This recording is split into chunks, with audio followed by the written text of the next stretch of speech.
Les principaux problèmes et pathologies du bâtiment. Bonjour à tous, bienvenue sur ce nouvel épisode de la saison 3, série dédiée aux cours d'initiation au droit immobilier. Ici Sophie Vergès, je vous souhaite la bienvenue sur cet épisode et nous allons voir ensemble quels sont les principaux problèmes que vous allez rencontrer lorsque vous allez visiter des biens immobiliers. Donc je vais vous citer les différentes pathologies, et oui, on parle de pathologie même pour un bâtiment parce qu'il est malade entre guillemets. Et je vais vous inviter notamment à vous rapprocher des guides de l'agence Qualité et Construction. C'est l'AQC, c'est une association loi 1901 financée par une participation volontaire de ses membres, collectés par les assureurs. Ces guides sont excessivement bien faits, gratuits, téléchargeables et vous allez même pouvoir évidemment les fournir à vos différents artisans, notamment par exemple pour connaître les pathologies lorsque vous installez des panneaux solaires. Donc ces guides sont, vous allez le voir, de qualité assez exceptionnelle. Vous avez même des MOOC, vous savez, ce sont des cours vidéo entièrement gratuits, donc rapprochez-vous évidemment de ce site sur la, par exemple, rénovation performante sur les risques et les bons réflexes entre le 12 avril et le 21 juin 2022. Ce sont des cours entièrement gratuits. Allez, c'est parti, vous êtes prêts, voyons ensemble les principaux problèmes que vous pouvez rencontrer. Alors, problèmes que vous pouvez rencontrer liés aux fondations, à la structure et à la toiture. Évidemment, ce sont des travaux qui peuvent vous coûter assez d'argent, donc je vais vous donner quelques moyens de les repérer. Notamment lorsqu'il y a un mouvement de fondation, vous avez une apparition de fissures. Donc prenez votre temps, surtout regardez bien le bâtiment, faites des photos et des vidéos avec l'accord évidemment du propriétaire vendeur. Donc apparition de fissures, problème d'ouverture des portes, d'étanchéité des fenêtres. Lorsqu'il y a des problèmes de réseau, vous pouvez avoir des odeurs, des remontées, des dégradations au niveau des fosses septiques. Lorsqu'il y a des fosses septiques, donc posez toujours vos questions. Donc là, ça va être une liste en fait que vous allez pouvoir préparer. Lorsqu'il y a des défauts d'étanchéité de façade, vous allez également avoir des fissures des murs, des cloques, des décollements de papier peint. Concernant la toiture, vous aurez des moisissures au plafond, sur les murs, un pourrissement des éléments en bois.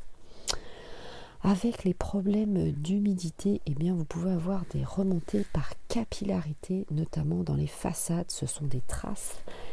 Donc par capillarité, ça démarre évidemment par le bas, des dépôts de moisissures blanchâtres, des décollements, des enduits et des peintures à l'intérieur.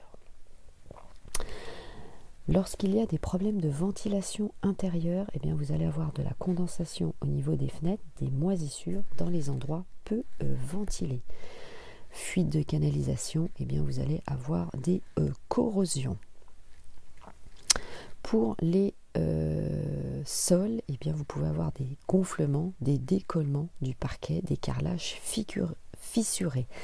Ce qui signifie que vous devez prendre absolument du temps pour regarder, lever le nez et baisser la tête pour regarder évidemment partout. Prenez le temps, une visite sur un bien immobilier, surtout la première, est essentielle. Donc passez du temps évidemment dans chacune de vos pièces. Pensez bien sûr à demander si vous êtes ce que l'on appelle en zone termitée. Ce sont des bêtes évidemment qui créent de grosses dégradations sur le bâtiment, qui mangent le bois. Alors, on va parler également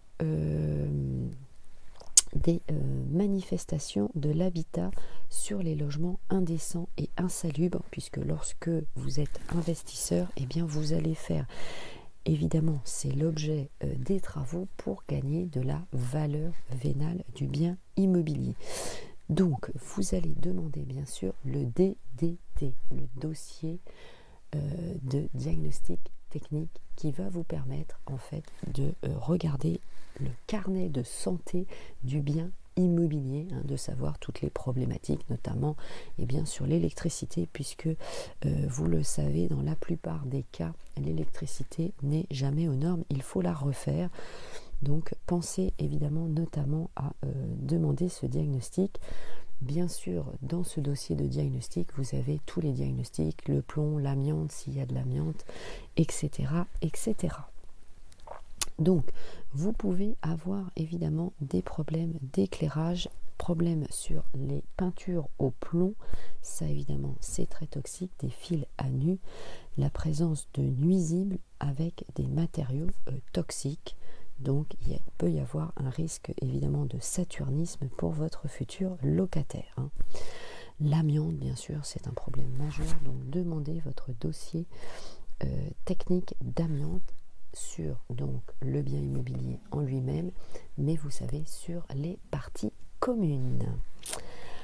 Donc ça, c'est via votre propriétaire qui va le réclamer, évidemment, via votre propriétaire vendeur qui va le réclamer, évidemment, au syndic. Pensez bien sûr à certains solvants qui provoquent des problèmes respiratoires et peuvent émettre des émissions toxiques.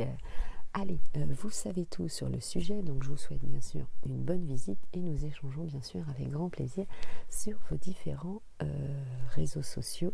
Vous pouvez vous connecter au mien, évidemment, Instagram, TikTok, YouTube, Facebook, Clubhouse, etc., etc. Twitter, vous les connaissez tous par cœur, bien sûr. Je sais que vous me suivez maintenant depuis longtemps et je vous en remercie d'ailleurs. Ciao, bye bye, à très bientôt. Portez-vous bien, bon investissement, je vous embrasse.